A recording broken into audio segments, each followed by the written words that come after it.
Alright, hey everybody, welcome back to the channel. This is Robert Smirking Gun Reviews. We're doing more Disenchantment. We've got episodes 3 and 4 to cover right now, so there will be minor spoilers ahead if you have not seen the episodes. Episode 3, The Princess of Darkness, is written by Rich Fulcher. Rich Fulcher is, for me, I know mostly from Drunk History, where he's pretty funny on that when he's drunk.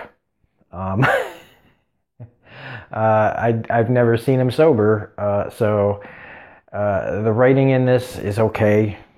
The premise, though, is that Bean's drunken exploits are basically, driving her father crazy, and they end up, they take the concept of women's behavior that they did back in the old days, way old days, for the medieval times. They did this in the Salem witch trials in America and stuff like that, where women acting out were clearly under the influence of demons, and so they use that kind of jumping off point to have them try to remove the demon from her in different forms, even though the demon's right there, but they all think it's just a talking cat, because they established that joke early on, so now they can't take it back. But it's an alright episode. She ends up getting involved with a group of thugs led by a girl. She's doing things that she feels eventually goes too far, and I mean that's pretty much it. I wish that there was more. There's some really funny stuff here too, but like I've said on the other video, I don't like telling the jokes in these. There's some more funny sign gags and just good uses of Elfo and of Lucy in this episode. There's a great scene at the end with the volcano and all the other demons in jars and stuff. Their different personalities. There's a Raiders of the Lost Ark kind of reference at the end that's just kind of weird, but I don't know, maybe the Rich Fulcher just wanted to throw it in there because it's the old throw me the idol, I'll throw you the whip joke, but it goes a little differently here.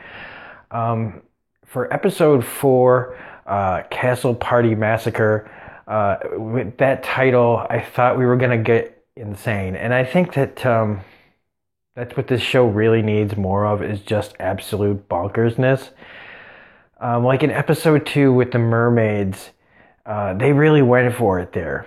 And so far they have yet to recapture that kind of, we're in a fantasy world, so let's just go crazy.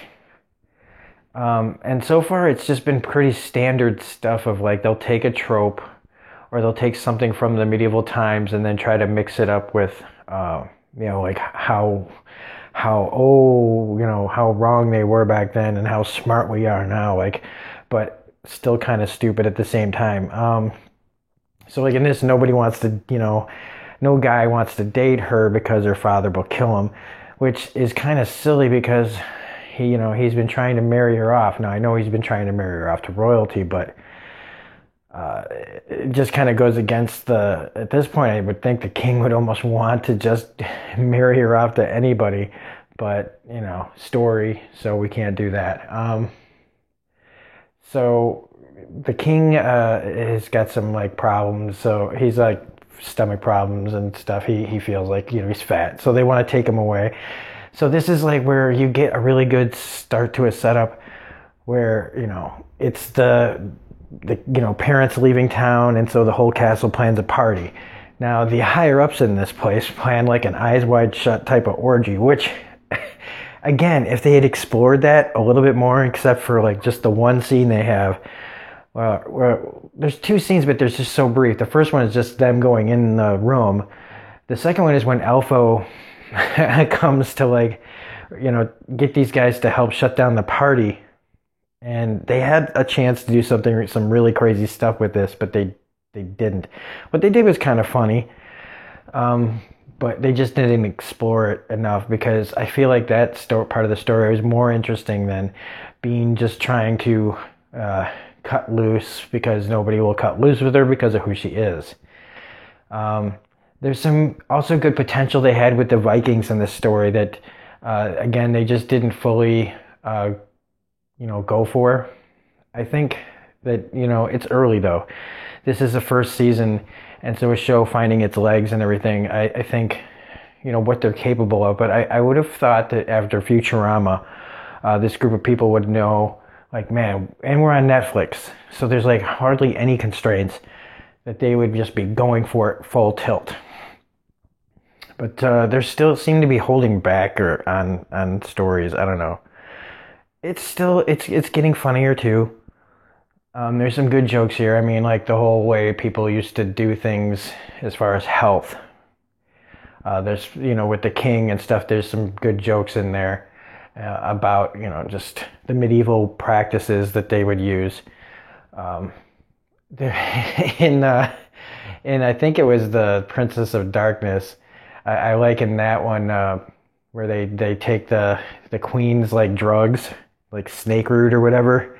And they're all high on that, and that's some pretty funny stuff. I also hope they do more with the queen, who's like part reptile. It's kind of crazy. But in the end, the Castle Party Massacre just kind of like just wastes an opportunity to go nuts. The whole thing with the king coming back and just announcing every little thing he's doing, like, okay, this looks good out here, up the stairs, the stairs looks good, like we've seen enough sitcoms. We don't really need this kind of trope in here, but it does pay off in the end when he finds all the bodies. The elixir of life being the water that they drink from, that's a pretty funny joke. It's a good dead squirrel joke in here. Elfo and Beans, will they, won't they thing. I hope they can kind of get over that, because it's clear, that's not going to happen. It's too weird. But again, even if they did, it would be something like, it'd be actually kind of cool if she's like, yeah, okay, I'm going to date an elf. But they don't do that yet. I mean, again, it's early in the show series, so I don't want to be too judgy and rip this show to shreds. I am enjoying it. And I don't really know what I expected. I didn't, I know it can't be Futurama, and it can't be like early Simpsons. It can't even be like weird Simpsons from like, the last 10 years that are just kind of whatever, random. But hopefully it finds its legs by the end of this, or even part 2 of the series going forward. So anyway, that's about all I got. There are some, like I said, there are some really good jokes here, but it's still waiting to see its full potential. Anyway, this is Rob for Smoking Gun Reviews. If you like this video, please hit the like button, share, subscribe, all that stuff, and we will see you on the next video.